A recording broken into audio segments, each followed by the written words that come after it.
Green പീസും മുട്ടയും വെച്ചിട്ട് നല്ലൊരു സ്നാക്കിൻ്റെ റെസിപ്പി ആയിട്ട് ഇന്ന് ഉണ്ടാക്കുന്നത്. കുട്ടികളൊക്കെ സ്കൂൾ വിട്ടിരുന്ന സമയത്ത് നല്ല വെറൈറ്റി ആയിട്ട് ഉണ്ടാക്കി കൊടുക്കാൻ പറ്റുന്ന നല്ലൊരു സ്നാക്കാണ്.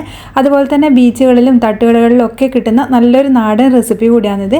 അപ്പോൾ ഇത് നമുക്ക് തട്ടുകടയിലൊന്നും പോയിട്ട് ഇനി കഴിക്കേണ്ട ആവശ്യമില്ല, വീട്ടിൽ തന്നെ നമുക്ക് തയ്യാറാക്കിയെടുക്കാം. 1 കപ്പ് ഗ്രീൻ പീസാണ് ഇതിന് ഞാൻ എടുത്തത്. അത് ഞാൻ രാവിലെ കുതിർത്ത് വെച്ചാണ്. അപ്പോൾ വൈകുന്നേരമല്ലേ സ്നാക്ക് ഉണ്ടാക്കുന്നത്, അപ്പോൾ അത് വൈകുന്നേരം ആകുമ്പോൾ നല്ലപോലെ കുതിർന്നിട്ടുണ്ടാകും. ഇനിയിപ്പോൾ നല്ലപോലെ കഴുകിയെടുത്തതിന് ശേഷം ഇതാ ഒരു കുക്കറിലേക്ക് അങ്ങ് ഇട്ട് കൊടുക്കുന്നുണ്ട്. ഇനി നമുക്കിത് വേവാൻ ആവശ്യമായിട്ടുള്ള വെള്ളവും കൂടിയും ചേർത്ത് കൊടുത്തിട്ട് പിന്നെ ഒരിത്തിരി ഉപ്പും അതുപോലെ തന്നെ വേറെ പൊടികളൊന്നും ചേർക്കാണ്ട് വേവിച്ചെടുക്കാം കേട്ടോ നമ്മൾ ചെയ്യുന്നത്. അപ്പോൾ ഒരു മീഡിയം ഫ്ലെയിമിൽ ഒരു 3 വിസിൽ വരുന്നവരെ ഞാനിത് വേവിച്ചെടുക്കുന്നുണ്ട്. അപ്പോൾ നമ്മളിത് ഒരുപാടങ്ങ് വെന്ത് ഉടഞ്ഞു പോകരുത്, ഗ്രീൻ പീസ് കടിക്കാൻ കിട്ടണം, എന്നാലത് വെന്ത് കിട്ടുകയും വേണം. ആ ഒരു പരുവത്തിലാണ് നമ്മളിത് വേവിച്ചെടുക്കുന്നത്. അപ്പോൾ ഇതാ നമ്മൾ ഗ്രീൻ പീസ് ഇതാ വേവിച്ചെടുത്തിട്ടുണ്ട്. നമുക്കിത് വെന്തോന്ന് നോക്കാം. അപ്പോൾ ഇതിങ്ങനെ നോക്കുമ്പോൾ ഇത് വെന്തിരിക്കുകയും വേണം, എന്നാൽ ഇത് കുറച്ചൊരു ഹാർഡായിട്ട് നിൽക്കുകയും വേണം. ഇതുപോലെ വേണം കേട്ടോ നമ്മൾ ഉണ്ടാക്കിയെടുക്കാൻ. ഇതൊരു സൈഡിലേക്ക് മാറ്റാം.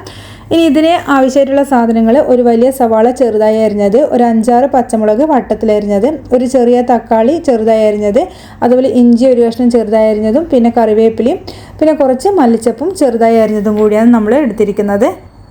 അതുപോലെ തന്നെ ഗ്രീൻ പീസ് വേവിച്ച വെള്ളം ഞാനൊന്ന് വറ്റിച്ചെടുത്തിട്ടുണ്ട്. അപ്പോൾ നിങ്ങൾക്ക് താല്പര്യമില്ലെങ്കിൽ അത് കളയാം, എന്നാലും ഗ്രീൻ പീസ് വേവിച്ച വെള്ളമല്ലേ, അപ്പോൾ അതിനോട് കൂടി തന്നെ ഒന്ന് വറ്റിച്ചെടുക്കുന്നതായിരിക്കും നല്ലത്. അപ്പോൾ ഇതുപോലെ നമ്മൾ ഡ്രൈ ആക്കിയിട്ട് മാറ്റി വെക്കണം. ഇനി നമുക്ക് ഈ ഒരു റെസിപ്പി ഉണ്ടാക്കാൻ തുടങ്ങാം. അപ്പോൾ അതിനുവേണ്ടി നമ്മളൊരു അടികട്ടിയുള്ള പാൻ അടുപ്പത്ത് വെച്ചിട്ടുണ്ട്. ഇനി അതിലേക്ക് നമുക്കൊരു 1 ടേബിൾ സ്പൂൺ വെളിച്ചെണ്ണ ഒഴിച്ചു കൊടുക്കാം. വെളിച്ചെണ്ണ നിങ്ങൾക്ക് താല്പര്യം ഉണ്ടെങ്കിൽ 2-3 ടേബിൾ സ്പൂൺ എടുക്കാം. അപ്പോൾ ഞാൻ കുറച്ച് മാത്രമേ ചേർക്കുന്നുള്ളൂ.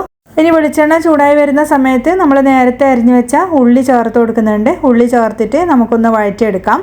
അതുപോലെ തന്നെ ഒരുപാട് വഴന്ന് പോകേണ്ട ആവശ്യമില്ല, അതിൻ്റെ ആ ഒരു കളറൊക്കെ ഒന്ന് മാറി വരുന്നവരെ മാത്രം വഴറ്റിയെടുത്താൽ മതി. അതുപോലെ നമ്മൾ പിന്നെ ചേർത്ത് കൊടുക്കുന്നത് നേരത്തെ നമ്മൾ കട്ട് ചെയ്ത് വെച്ച കറിവേപ്പിലയാണ്. അപ്പോൾ കറിവേപ്പില ഇതുപോലെ ചെറിയ പീസായിട്ട് ചേർക്കുമ്പോൾ നല്ലൊരു ഫ്ലേവറൊക്കെ ഉണ്ടാകും. ഇനി അതൊന്ന് ചേർത്തതിന് ശേഷം പിന്നെ നമ്മൾ ഇഞ്ചി ചേർത്ത് കൊടുക്കുന്നുണ്ട്. ഇഞ്ചിയും ചേർത്തിട്ട് അതിൻ്റെ പച്ചമണം നല്ലപോലെ ഒന്ന് മാറ്റിയെടുക്കണം. ഇനിയിപ്പോൾ ഇഞ്ചി ഇതുപോലെ കടിക്കുന്നത് താല്പര്യമില്ലാത്തവർക്ക് അതിൻ്റെ പേസ്റ്റ് അത് ചതക്കിയതൊക്കെ എടുക്കാം. പക്ഷേ ഇഞ്ചി കടിക്കുമ്പോഴാണ് കേട്ടോ ആ ഒരു ടേസ്റ്റ് കിട്ടുന്നത്. അതുപോലെ പച്ചമുളക് ഇതുപോലെ വട്ടത്തിലരിഞ്ഞ് തന്നെ എടുക്കണം, അത് കടിക്കുമ്പോൾ പ്രത്യേക രുചി തന്നെയാണ്. ഈ ഒരു സമയത്താണ് നമ്മളിതിലേക്കുള്ള മസാലപ്പൊടികൾ ചേർക്കുന്നത്. ഒരു 1/4 ടീസ്പൂൺ മഞ്ഞൾപ്പൊടി ചേർക്കുന്നുണ്ട്.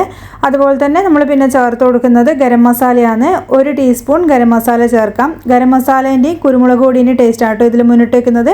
അതുപോലെ 1/2 ടീസ്പൂൺ കുരുമുളക് പൊടിയും ചേർക്കുന്നുണ്ട്. മല്ലിപ്പൊടി അതുപോലെ മുളക് പൊടിയൊന്നും നമ്മളിതിൽ ചേർക്കുന്നില്ല. അപ്പോൾ പൊടികളെയൊക്കെ പച്ചമണം മാറി വരുന്നവരെ നല്ലപോലെ നമുക്കിതൊന്ന് വഴറ്റിയെടുക്കാം. അപ്പോൾ ആ ഒരു പൊടീൻ്റെയും ഇഞ്ചിൻ്റെയും ഒക്കെ പച്ചമണം നല്ലോണം മാറണം കേട്ടോ, അല്ലെങ്കിൽ നമ്മൾ കഴിക്കുന്ന സമയത്ത് ആ ഒരു പച്ചക്കുത്തലുണ്ടാകും. അപ്പോൾ അതൊക്കെ ഒന്ന് മാറി വന്നാൽ നമ്മളിതിലേക്ക് ചേർത്ത് കൊടുക്കുന്നത് മുട്ടയാണ് കേട്ടോ. അപ്പോൾ 2 മുട്ടയാണ് ഞാനിതിലേക്ക് ചേർത്ത് കൊടുക്കുന്നത്. അപ്പോൾ മുട്ട ഈ ഒരു കപ്പ് നമ്മൾ ഗ്രീൻ പീസിന് 2 എണ്ണം കറക്റ്റ് അളവാണ്. ഒരുപാടങ്ങ് മുട്ട കൂടിപ്പോകേണ്ട ആവശ്യമില്ല. അപ്പോൾ മുട്ടയും ചേർത്തതിന് ശേഷം നമ്മൾ നേരത്തെ വേവിച്ച് വെച്ച ഗ്രീൻ പീസും കൂടിയും ഇതിലേക്ക് ചേർക്കുന്നുണ്ട്. എന്നിട്ടാണ് നമ്മളിതൊന്ന് ചിക്കി എടുക്കുന്നത്. അല്ലാണ്ട് മുട്ട ആദ്യം നമ്മൾ ചിക്കി എടുത്തിട്ട് ഗ്രീൻ പീസ് ചേർക്കല്ല ചെയ്യുന്നത്. ഇതുപോലെ ചെയ്താൽ മാത്രമേ നമ്മൾ ആ ഒരു ഗ്രീൻ പീസും മുട്ടയും നല്ലപോലെ ഒന്ന് യോജിച്ച് കിട്ടുള്ളൂ. ഇത് രണ്ടും നല്ലപോലെ ഒന്ന് കോട്ടായിട്ട് കിട്ടണം. അപ്പോൾ ഇത് നല്ലപോലെ രണ്ടും ഒന്ന് യോജിച്ച് കിട്ടിയിട്ടുണ്ട്. ഇനിയിപ്പോൾ നമ്മളിതിലേക്ക് ചേർക്കുന്നത് കുറച്ച് തക്കാളിയാണ്. നമ്മൾ നേരത്തെ അരിഞ്ഞു വെച്ച തക്കാളി ഉണ്ടല്ലോ, അത് നമ്മൾ ഉള്ളീൻ്റെ കൂടെ ചേർത്തിട്ട് അങ്ങ് വഴറ്റിയെടുക്കുന്നില്ല കേട്ടോ. അപ്പോൾ ഇതുപോലെ ലാസ്റ്റോട്ട് അങ്ങ് ചേർക്കുക ചെയ്യുന്നത്, അത് കടിക്കാൻ കിട്ടണം. അതുപോലെ തന്നെ പിന്നെ നമ്മൾ മല്ലിച്ചപ്പും കൂടിയും ചേർത്തിട്ട് രണ്ടും കൂടി നല്ലപോലെ ഒന്ന് മിക്സ് ചെയ്തെടുക്കുന്നുണ്ട്. അപ്പോൾ ഇത്രയേ ഉള്ളൂ, വളരെ സിമ്പിളാണ്. ചായ തിളക്കുമ്പോഴേക്കും നമുക്ക് കടി റെഡിയാകുകയും ചെയ്യും. അപ്പോൾ വെറൈറ്റി ആയിട്ട് കുട്ടികൾക്ക് തയ്യാറാക്കി കൊടുക്കാൻ പറ്റുന്ന നല്ലൊരു സ്നാക്കിൻ്റെ റെസിപ്പിയാണ്. അപ്പോൾ ഫ്ലെയിം ഓഫാക്കിയതിന് ശേഷം ഇതാ നമ്മൾ ഒന്ന് സെർവ് ചെയ്യുന്നുണ്ട്. അപ്പോൾ ഇതാ തക്കാളിയൊക്കെ കണ്ടില്ല, ഇതുപോലെ അങ്ങ് കിടക്കണം. അപ്പോൾ നമ്മൾ ഈ കഴിക്കുന്ന സമയത്ത് തക്കാളിയും അതുപോലെ മുട്ടയും ഒക്കെ ഇങ്ങനെ കടിക്കാൻ കിട്ടുമ്പോൾ നല്ല ടേസ്റ്റാണ് കേട്ടോ.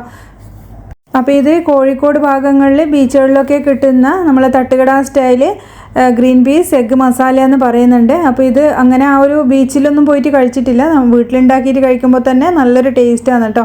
അപ്പോൾ തീർച്ചയായിട്ടും ഇതുപോലുള്ള റെസിപ്പിയൊക്കെ കുട്ടികൾക്ക് ഉണ്ടാക്കി കൊടുക്കുക. എപ്പോഴും നമ്മൾ ഒരേപോലെയൊക്കെയുള്ള സ്നാക്കുകളൊക്കെ ഉണ്ടാക്കി കൊടുക്കുമ്പോൾ ഇതുപോലെ വെറൈറ്റി ആയിട്ട് തയ്യാറാക്കി കൊടുക്കുമ്പോൾ അവർക്കും കഴിക്കാൻ നല്ല ഇഷ്ടമായിരിക്കും. അപ്പോൾ മുട്ടയും ഗ്രീൻ പീസും ഒക്കെ ചേരുന്നതുകൊണ്ട് തന്നെ നല്ല ഹെൽത്തി ആയിട്ടുള്ളൊരു റെസിപ്പിയാണെന്നും കൂടിയും പറയാം. അപ്പോൾ തീർച്ചയായിട്ടും ഒന്ന് ട്രൈ ചെയ്തിട്ട് ഫീഡ്ബാക്ക് പറയാൻ മറക്കരുത്. അടുത്ത വീഡിയോയിൽ നമുക്ക് വീണ്ടും വേറൊരു റെസിപ്പി ആയിട്ട് കാണാം. താങ്ക്